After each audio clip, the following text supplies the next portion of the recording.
Mesdames, mademoiselles, messieurs, bienvenue à Métro News. Voici les principaux titres qui seront développés aujourd'hui. Le ministre des Affaires étrangères, Claude Joseph, a été nommé Premier ministre AI suite à la démission du Premier ministre Joseph Joute. Le cabinet ministériel que dirigeait l'ancien Premier ministre Joute a été reconduit. Un arrêté a été publié en ce sens.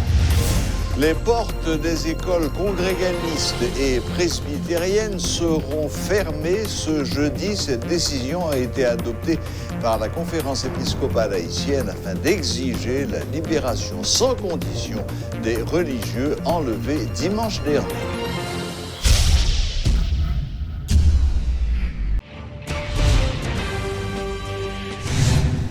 Le ministre des Affaires étrangères, Claude Joseph, a été nommé Premier ministre AI suite à la démission du Premier ministre Joseph Joute.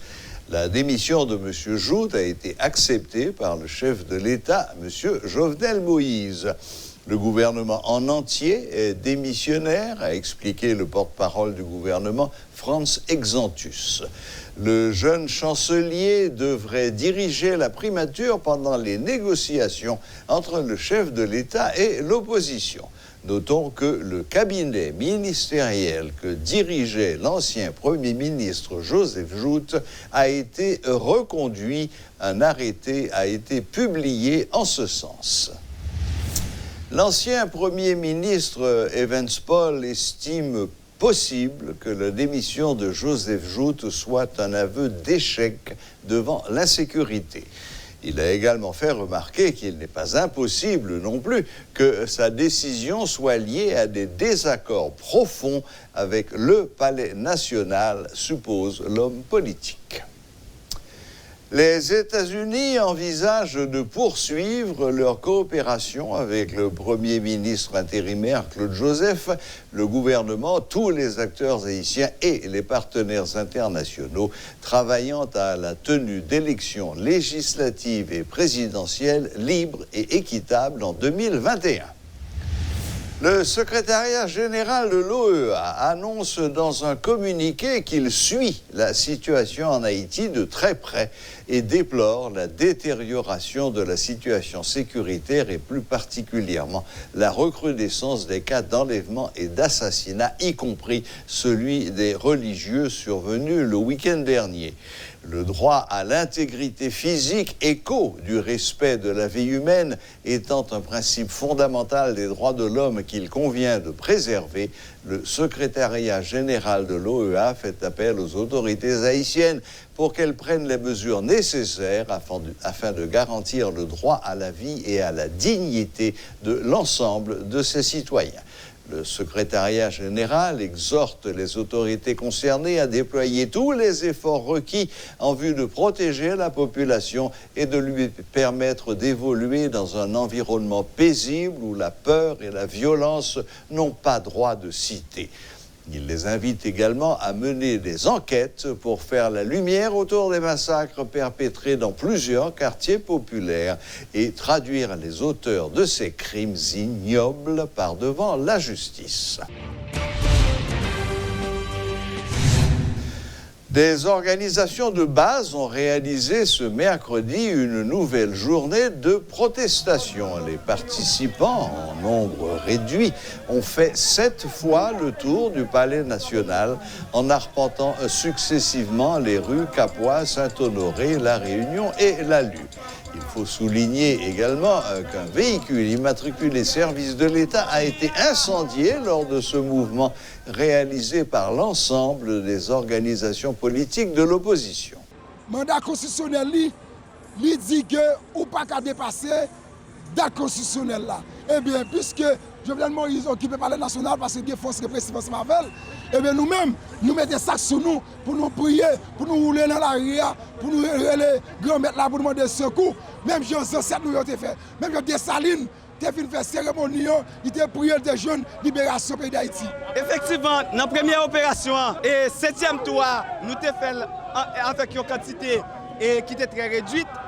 Mais nous, notre deuxième phase, cette tour Palais national, c'est dans l'optique pour que nous disions Jéricho faut que miraille dictature écrasée, faut que miraille massacre fait sur population écrasée, faut que miraille question référendum l'écrasée, faut que miraille et kidnapping cap décapitaliser classe moyenne côté que personne ne peut épargner parce que yo kidnappé prêtre, yo kidnappé pasteur, yo kidnappé avocat, yo kidnappé juge.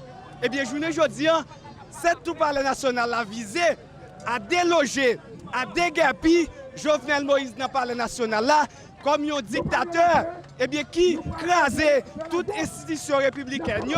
Côté que journée jodi même la police pas arrêté, journée jodi dans situation chaotique, nous jodi nous dit Jovenel Moïse pas arrêter dans le palais national encore. Nous avons retiré Jout comme Premier ministre. Nous disons ça sont sorte de diversions politiques que pouvoir faire dans la logique pour casser la question de mobilisation. Eh bien, nous disons retirer Jout Joseph, pas retirer Jout Joseph. Ouais, mobilisation la continuer parce que ce n'est pas Jout Joseph qui est le problème, non, mais c'est le régime PHTK qui a en tête Jovenel Moïse, qui a alimenté le kidnapping, qui a alimenté l'insécurité, qui a alimenté le massacre et dans tout quartier populaire. Eh bien, nous disons aujourd'hui, c'est toute l'équipe planète qui peut aller pour que nous finissions avec un nouveau leadership éclairé, visionnaire, qui va être capable de résoudre les problèmes et qui va ravager le pays d'Haïti, et spécialement question insécurité et kidnapping.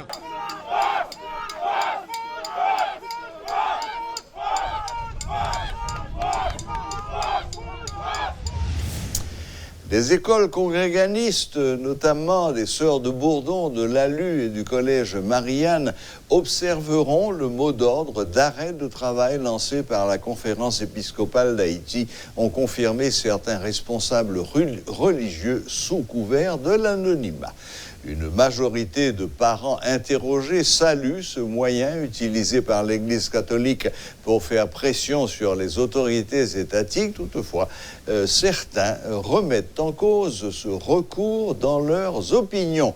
Une équipe de métropole a visité quelques établissements scolaires. Suivez ce reportage de Rudolf Pierre-Louis. Cela ne fait aucun doute. Aucun secteur de la vie nationale n'est à l'abri du kidnapping. Mais comme à chaque fois, chacun exprime son ras-le-bol comme bon lui semble. Depuis le week-end écoulé, des religieux sont entre les mains d'un gang appelé couramment Quatre Samaroso que les unités spécialisées de la PNH ont tenté à maintes reprises de démanteler, notamment le 28 décembre 2020, se rappelle-t-on. Affecté et révolté par l'enlèvement des religieux, dans une note, l'Église catholique a appelé les institutions religieuses à un arrêt de travail national et à un concert de cloches. En effet, qu'il s'agisse des Sœurs de Bourdon, de l'ALU, du Collège Marianne, les portes de toutes ces institutions resteront fermées. Elles suivront ainsi le mot d'ordre de la Conférence des évêques et de la Conférence haïtienne des religieux, laisse entendre, une source sûre. D'un autre côté, certains parents d'élèves rencontrés et interrogés à ce sujet saluent cette décision. C'est un moyen de pression, explique-t-il, en vue de forcer les autorités à assumer leurs responsabilités et envoyer un signal clair aux ravisseurs. Toutefois, ce son de cloche ne fait pas l'unanimité au niveau de l'opinion. Déjà 4 jours depuis l'enlèvement, la séquestration et les demandes de rançon, il est évident que les religieux n'en peuvent plus, souligne une source qui souhaite rester anonyme, mais la fermeture totale de toutes les institutions catholiques sur le territoire national va-t-elle aboutir aux résultats escomptés? Autant d'interrogations qui préoccupent des parents et qui estiment que l'arrêt de travail est le dernier recours pour une église catholique qui tente de faire entendre son cri.